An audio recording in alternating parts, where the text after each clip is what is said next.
প্রদর্শক, যে কিয়ামতের পূর্বে জুলুম দূর করে ইনসাফ প্রতিষ্ঠা করবে পুরো বিশ্বে। হযরত দাজ্জাল মুক্ত হয়ে গেছে। সমুদ্রের মাঝখানে এক রহস্যময় দ্বীপ, আর সেখানে শিকলে বন্দী এক ভয়ঙ্কর ব্যক্তি যে অপেক্ষা করছিল। রাসূলুল্লাহ সাল্লাল্লাহু আলাইহি ওয়াসাল্লাম বলেছেন, তার ফিতনা হবে দুনিয়ার সবচেয়ে বড় পরীক্ষা।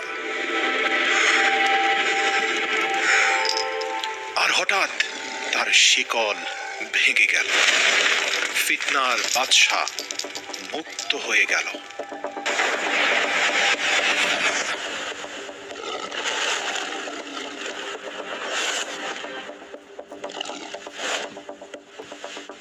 সেই দ্বীপ থেকে মুক্ত হওয়া ভয়ঙ্কর ফিতনা সমুদ্রের ঢেউয়ের মতো গোটা পৃথিবীতে ছড়িয়ে পড়ল।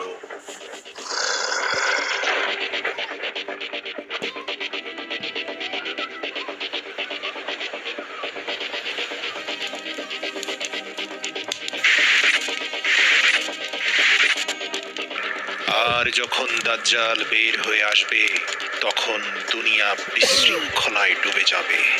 যুদ্ধ, হত্যা আর ফিতনা সবখানে ছড়িয়ে পড়বে। আমি তোমাদের রব, আমার হাতেই আছে জান্নাত আর জাহান্নাম।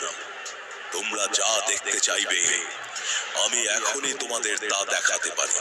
তারপর সে নিজেই নিজেকে রব বলে ঘোষণা করল। সে তার হাতের ইশারায় জান্নাত ও জাহান্নাম দেখাতে লাগল, হাতের ইশারায় বৃষ্টি বর্ষণ করালো আর মানুষকে ধীরে ধীরে পথভ্রষ্ট করতে থাকলো।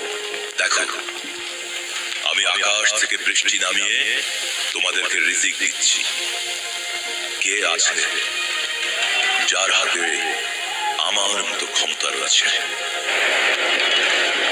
তার জাদুর মায়াজালে মানুষ সঠিক পথ ভুলে গেল, আর সেই মিথ্যাবাদী দাজ্জালকে নিজেদের রব হিসাবে মেনে নিল।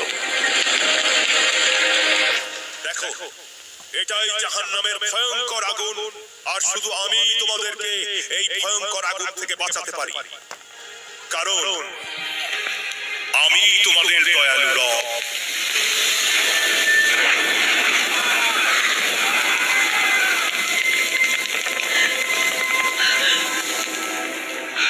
ফিতনার আগুন এতটাই প্রবল ছিল যে হাজার হাজার মানুষ তার মিথ্যা প্রতিশ্রুতির উপর ঈমান নিয়ে এলো। দেখো, এটাই জান্নাতের সুন্দর বাগান, যেখানে নদীগুলো প্রবাহিত হচ্ছে, যা শুধু আমার আনুগত্যকারীদের জন্য।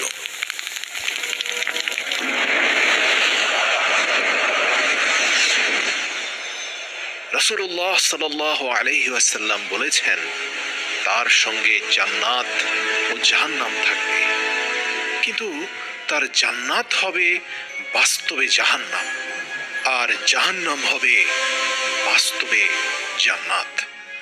আমাদের রব দাজ্জাল, আমাদের রব দাজ্জাল, আমাদের রব দাজ্জাল, আমাদের রব দাজ্জাল, আমাদের রব দাজ্জাল, আমাদের রব দাজ্জাল, আমাদের রব দাজ্জাল, আমাদের রব।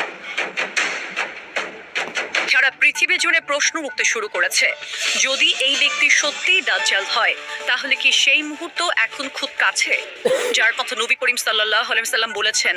তবে কি ঈসা ইবনে মরিয়ম আলাইহিস সালামও খুব দ্রুতই দুনিয়াতে আগমন করতে যাচ্ছেন?